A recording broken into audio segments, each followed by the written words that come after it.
Thrunite gets a lot of positive attention with their flashlight models. I previously didn't have one to review, so I didn't really know what people were talking about. That was until recently with this new TC20. The TC20 is one of Thrunite's most recent designs, and I'm glad they were able to send it to me for review. This is a 26650 based light in neutral white, capable of producing 3800 lumens, and it's micro USB rechargeable at 2 amps. Let's take a closer look. If you look at the construction here, this is made from aluminum, and it's a semi-gloss finish, and it's a smooth finish, very, very smooth. The machining is good here, and there's no sharp edges. Everything's been broken over, which is nice. I like how everything lines up on the body. You get the logo, the button, everything. A couple of recent lights I've had haven't done that. The tail on this is non-magnetic, and it's recessed slightly. There's a small milled out area, as you can see, and right here you can attach a lanyard, and it does come with this split ring here that I'm using to keep it from rolling off my table. The knurling on this light goes about 2/3 of the way down, and it's a diamond knurling pattern. It's more aggressive on its side without being too aggressive. I like how it feels in the hand. You're definitely not going to drop this, even if your hands are a little bit wet. The head here is nicely machined. There are some flats to prevent the light from rolling, although they're not quite tall enough, so it still does roll if your table's uneven like mine is. The head looks like it's milled from one piece of aluminum, and that body tube is removable, although it does take a little bit of force here. You can see the circuit board there. And while I've got this open, it does come with this 5000 milliamp hour 26650 cell, and it's got integrated overcharge and discharge protection, which is nice. It's even branded Thrunite here on the bottom. The button here itself has a positive feel to it and makes an audible click.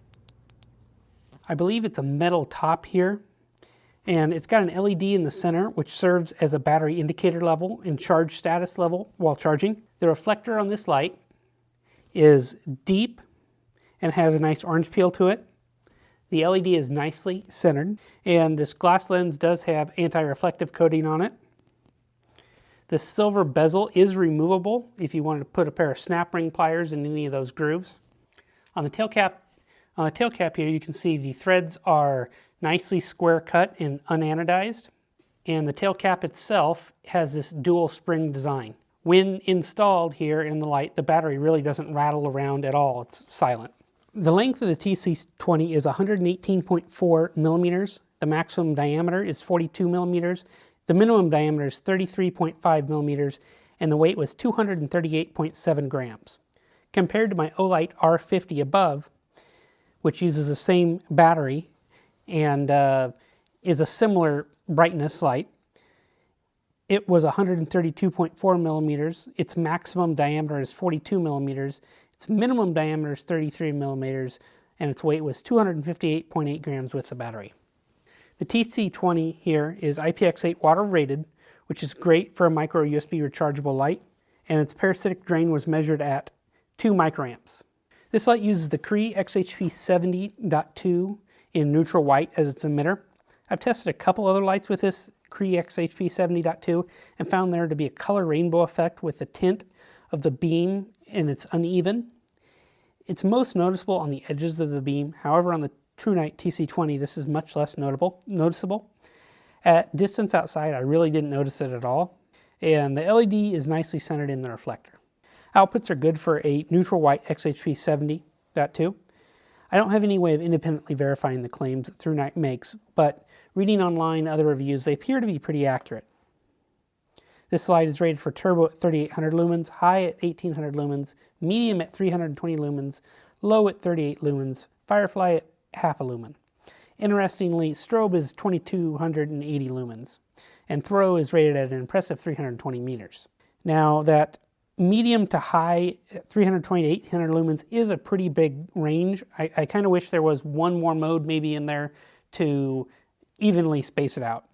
Runtimes on this light were about what I expected. Turbo starts to decline pretty rapidly, which was a little disappointing, but held for 7 to 8 minutes.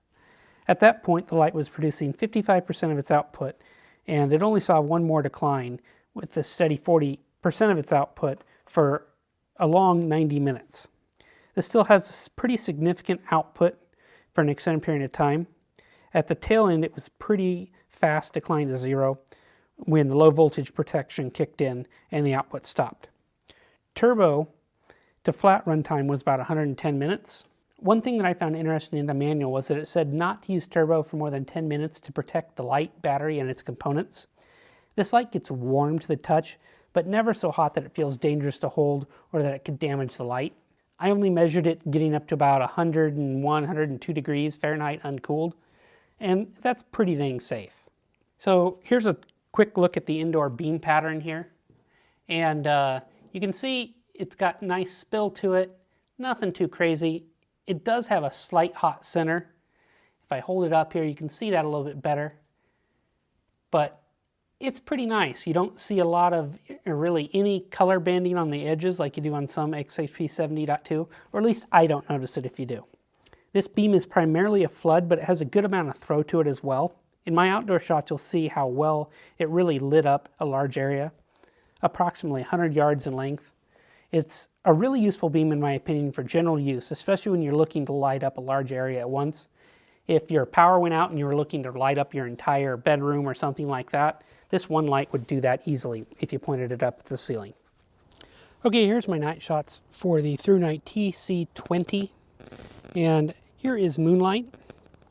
This is quite low, and as usual, Moonlight really just doesn't show up on the camera. You can just barely see it right in front of me. To the naked eye, this is great. It preserves night vision nicely. If I bump up one mode here, you start to see this on camera.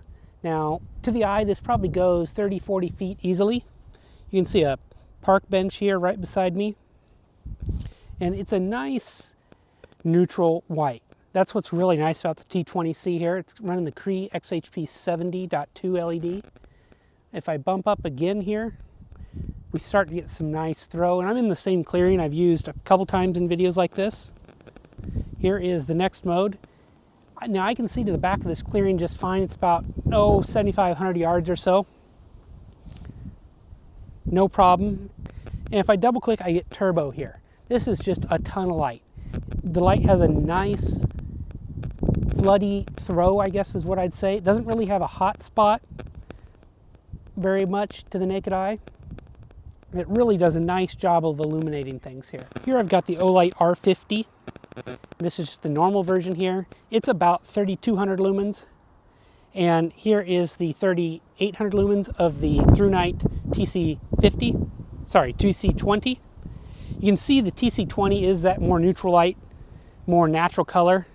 And here's the Olight. The Olight is a tighter beam. It's got spill to it, but it's definitely got a hot spot. And the TC20 here is a wider beam.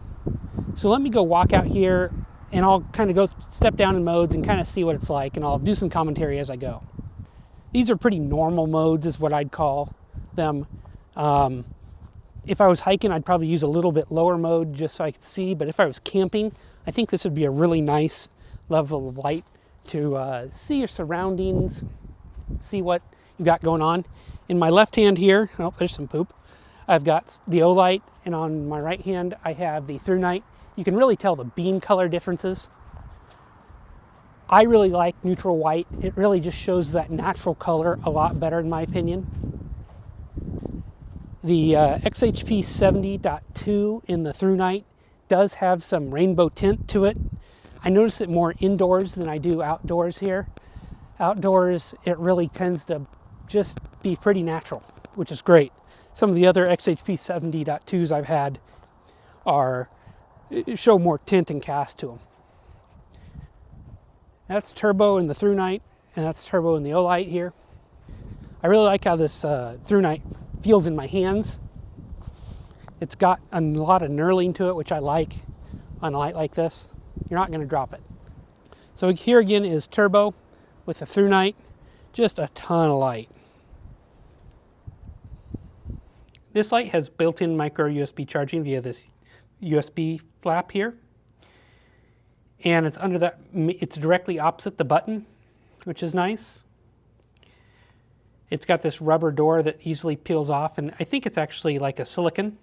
It can charge up to a rate of 2 amps, which I've tested and that agrees. And that's really nice because a 5,000 milliamp hour battery is quite large and it would take a significant amount of time if it didn't charge at 2 amps. So let me demonstrate this here. I've got a power bank. Actually, it's an Anker power bank that I've reviewed. It's a full 2 amp power bank. I've got the cable that came with the flashlight here. It's a nice, thick, beefy cable. It fits right into that micro USB port there. And it is charging. We can see that via this red LED, which you can just barely see under my video lights. What's nice about this light is it will work in low mode, as you can see there, or it will work in medium. So you could power this in an extended power outage or something this way. It's not the most efficient way to charge, but it does work. From flat, I charge this in about 2.5 hours. And if your charging takes longer than that, make sure you check your power source and your cable. You want a really clean, solid 2 amp power charge. Your cell phone charger should probably work pretty well for this. Or if you need to buy a power bank, I really recommend Anker. I've got a lot of reviews from them and it's good stuff. The UI on this light is pretty basic and logical. I like how they've chosen to keep strobe out of the main menu modes. You get 3 main modes, low, medium, and high. Turbo is accessible from any mode with a double click. And to get to strobe, you have to double click again once you're in turbo. You can press and hold to get your Moonlight mode. And then to get in the normal mode group, you just quick press, then you hold, and it cycles through the 3 normal modes. It's straightforward. This light does have memory mode for the first main 3 modes, and you can return to it just by pressing the light quickly. There is no software lockout on this light, but what you can do is unscrew the body tube from the head just a little bit, and that works for mechanical lockout. The button here also serves as a power capacity indicator. At 100%, when the light's on, it's a steady blue. At 11 to 20%, it turns red, and between 1 and 10%, it flashes red, and at 0, it shuts off. Here is the packaging the light comes in. One thing I didn't like, and this is an Amazon thing, it's got a big sticker over there. And they do note here you can save 5% if you buy direct at Thrunite.com. It's a nice, basic brown box. Doesn't tell you a whole lot.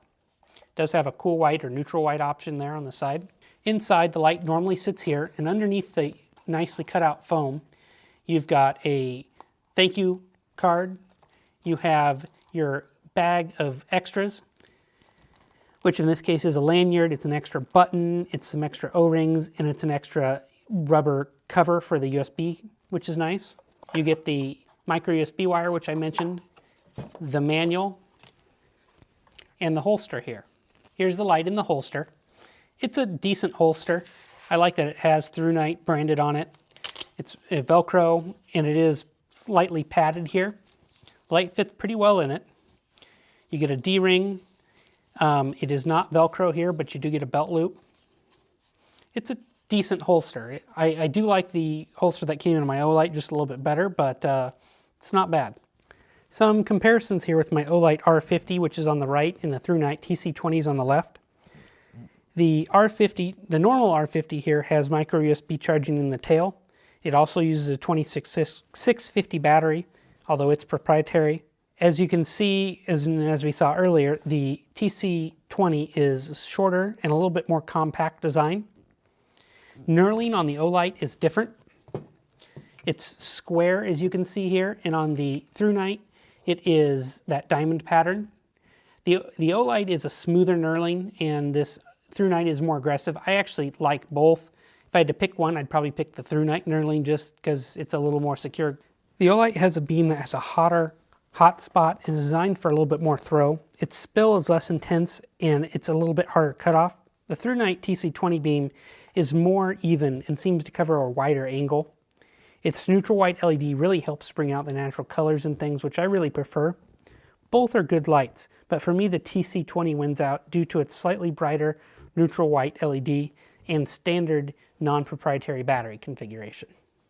So for me, the pros of the TC20 are it's relatively fast 2 amp charging on the included non-proprietary 5000 milliamp hour 26650 button top battery. The neutral white tint is good. It has a little bit of Cree rainbow, but not too bad. It's got a simple UI with pretty decent mode spacing with Firefly and Moonlight mode. It has a nice fit in the hand and it's more compact than other lights. And I like that it includes extra side switch cap package in the package, as well as that USB cover. For me, the cons are, it's got a Cree XHV70, which has some noticeable color shift across the beam at short distances, but it's less than other lights I've reviewed. There's no software lockout mode, but you can mechanically lock it out. And the holster is good, but not the best I've come across. My conclusion is I like the form factor of this light. I think it's a good general purpose light for non-pocket EDC use. It'd make a great camping light or day-night hike light due to its large runtime and good mix of throw and flood. For me, it fits well in the hand without being too big or too small. I really like that Thrunite offers neutral white tints on many of their lights, this one included. I quite like the size of this light. I like how its tail stands easily, as we can see here. And I like that it produces a good amount of light without getting too hot for a large amount of time. I'll have a link below on where you can find this light on Amazon and through Thrunite Direct. Make sure to check if there's a discount code in the description as well. If you've enjoyed watching this video, I'd appreciate a like and subscribe to my channel. Doing so helps me to continue to bring videos like this to you. Thanks for watching.